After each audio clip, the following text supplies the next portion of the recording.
अगर आप शरीर के प्राकृतिक चक्रों को देखें तो आप पाएंगे कि एक मंडल में एक बार, यानी एक मंडल 40 से 48 दिन का होता है। इन 48 दिनों में 3 दिन ऐसे होंगे जब आपके शरीर को भोजन की जरूरत नहीं होगी।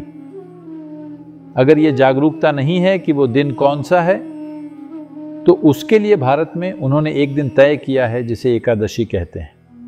तो इसका मतलब है पूर्णिमा और अमावस्या के पहले आने वाली एकादशी के दिन लोग खाना नहीं खाते। वो सुबह उठते हैं, नाश्ता नहीं, दोपहर का भोजन नहीं, बस सूरज ढलने के बाद वो एक बार भोजन करते हैं। ये सिर्फ इसलिए है ताकि सिस्टम अपने आप को सुनियोजित कर सके। अगर आप इसे ये आराम देते हैं तो ये आपके स्वास्थ्य और आपके शरीर और जिस तरह शरीर काम करता है उसके लिए बहुत अच्छा है, क्योंकि उसे खुद को एडजस्ट करने के लिए वो समय चाहिए। हर दिन भोजन ये शरीर के लिए बहुत मेहनत का काम है, इसे थोड़ा आराम दें। तो इसका आध्यात्मिक महत्व क्या है? क्योंकि ये एक सफाई है। अगर आपका सिस्टम जीवंत नहीं है तो आपको कोई आध्यात्मिक चीज करने का मन नहीं करेगा, आप सुस्त महसूस करेंगे। एक साधक के लिए सबसे बड़ी दुश्मन है नींद। यहां आंखें बंद करके और पूरी तरह सजग होकर बैठने के लिए कुछ और चाहिए। ज्यादातर लोग अगर अपनी आंखें बंद कर लें तो उन्हें नींद आ जाएगी। तो यहां बैठकर और आंखें बंद करके बहुत सजग रहने के लिए शरीर में एक खास स्तर की जीवंतता की जरूरत होती है। तो इस जीवंतता को पैदा करने के लिए हम ध्यान रखते हैं कि कैसे खाना है, क्या करना है, कितना खाना है, ये सब चीजें। ये आध्यात्मिक नहीं है, लेकिन ये सही तरह के शरीर का गठन करता है। तो उस संदर्भ में शरीर को खुद को और अपनी जीवंतता को फिर से ठीक करने के लिए और भोजन की वजह से सुस्त ना हो, इन सब के लिए कभी कभार उपवास करना महत्वपूर्ण है। एक भोजन और दूसरे भोजन के बीच आदर्श अंतराल हमेशा 8 घंटे का होता है। अगर 8 घंटे आपके लिए संभव नहीं है तो कम से कम 5 घंटे का ब्रेक जरूरी है। खाने से पहले आपको भूख का थोड़ा एहसास होना चाहिए। भूख लगने से पहले अगर आप सिस्टम में खाना डाल देते हैं तो सिस्टम सुस्त हो जाएगा, वो जीवंतता को नहीं जानेगा। तो इंसान की जीवंतता कई स्तरों पर और कई अलग अलग आयामों में हो सकती है। ये आपको अनुभव और जीवन के बिल्कुल अलग आयामों तक ले जा सकती है। तो शरीर को ठीक रखना बुनियादी जरूरत है। इस दिन मुझे किसी तरह लगता है कि भोजन की उतनी जरूरत नहीं है जितनी दूसरे दिनों में होती है। तो भोजन का सेवन कम करने से निश्चित रूप से सिस्टम को साफ करने में मदद मिलती है और ये पाचन तंत्र को भी आराम देता है। तो हम 24 घंटे उपवास करते हैं और रात में खास भोजन से उपवास तोड़ते हैं जो शरीर के लिए ज्यादा हल्का होता है, जैसे पर्याप्त मात्रा में कंजी, पपीता, चटनी और पकी हुई सब्जियां। हर रोज सुबह की साधना शुरू करने से पहले हम नीम और हल्दी के साथ गुनगुना नींबू और शहद का पानी पीते हैं। सद्गुरु कहते हैं कि इसके बहुत से औषधीय लाभ हैं और ये योग साधना के लिए बहुत सहायक है। आप धरती से जो भी उधार लेते हैं वो सिस्टम में एक खास स्तर की जड़ता पैदा करेगा। अब महत्वपूर्ण बात यह है कि आप इसके प्रति जागरूक रहें और जड़ता के स्तर को न्यूनतम रखें। हमेशा आपकी साधना काम कर रही है या नहीं, इसका अंदाजा हमेशा इस बात से लगाया जाता है कि आप कितना सोते हैं और आप कितने सजग हैं, क्योंकि हम जड़ता की जांच कर रहे हैं। आप कितनी जड़ता पैदा कर रहे हैं? अगर आप बहुत ज्यादा जड़ता पैदा कर रहे हैं तो जाहिर है आपको इस बारे में कुछ करने की जरूरत है।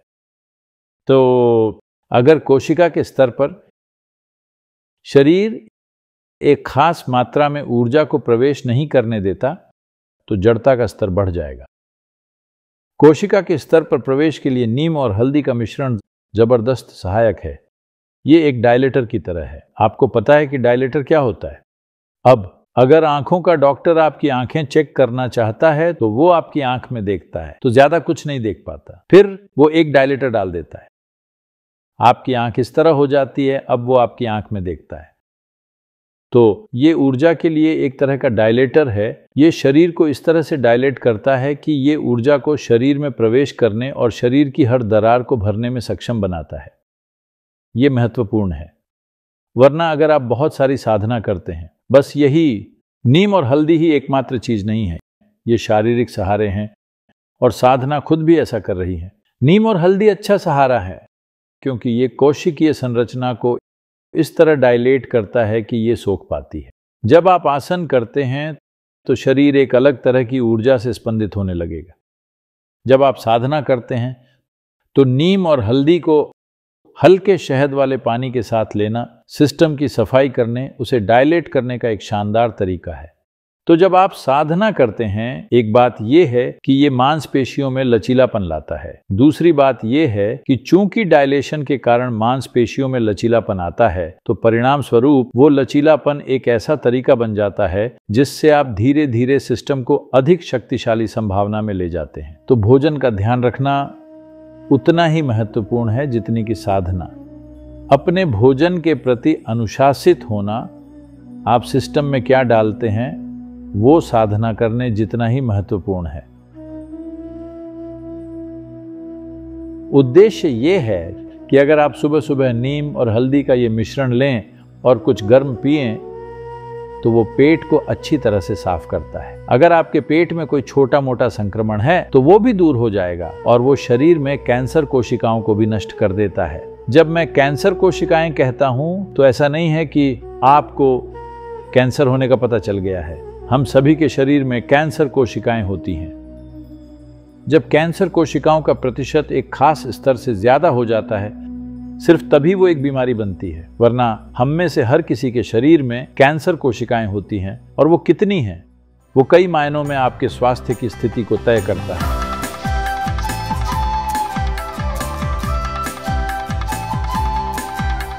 हमने अभी अभी अपना सुबह का अभ्यास सत्र पूरा किया है और भोजन के लिए निकल पड़े हैं।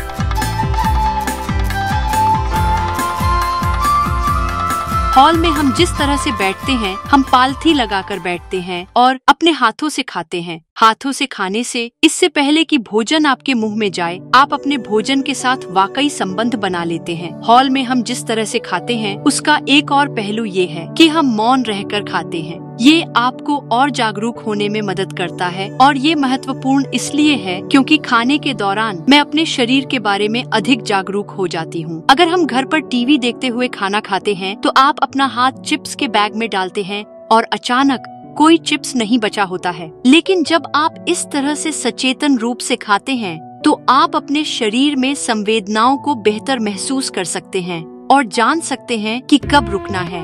यहाँ आश्रम में हम दिन में 2 बार भोजन करते हैं। इस आहार को शुरू करने के बाद मैंने अपने अभ्यास के तरीके में कुछ बदलाव देखे हैं। मेरी नींद का कोटा काफी कम हो गया है। सद्गुरु कहते हैं पहले और दूसरे भोजन के बीच कम से कम 8 घंटे का अंतराल होना चाहिए। मैं निश्चित रूप से देख सकता हूँ कि ये कारगर रहा है।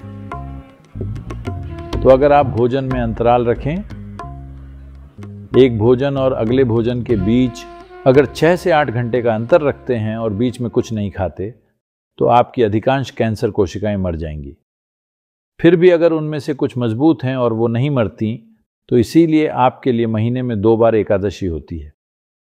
अब काफ़ी अध्ययन किए जा रहे हैं और वो वही चीज़ कह रहे हैं कि अगर आप कुछ समय के लिए उपवास करते हैं, तो उपवास का मतलब 8 दिन 15 दिन ना खाना और खुद को मार डालना नहीं है।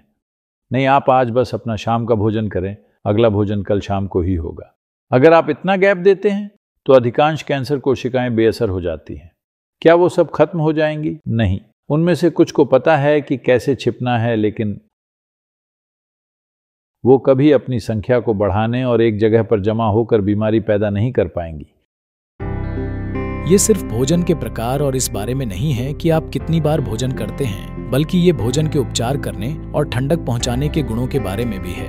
भोजन मौसम के अनुसार बदलता है। सही तरह का संतुलन लाने के लिए सारे व्यंजन बनाए जाते हैं। प्रशिक्षण के दौरान दोपहर में हम सूप भी ले रहे हैं।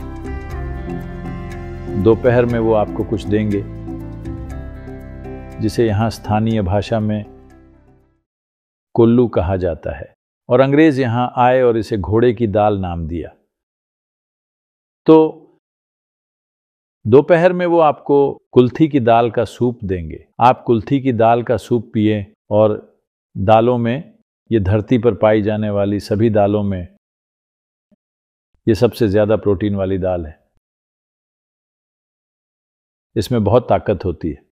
तो इसीलिए रेस के घोड़ों को ये दाल खिलाई जाती है, जिसे आज घोड़े की दाल कहा जाता है।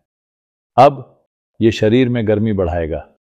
इस प्रशिक्षण के दौरान अपने अनुभव से मैं ये कहूंगी कि मुझे कभी भी बुखार, जुकाम जैसी बीमारी नहीं होती।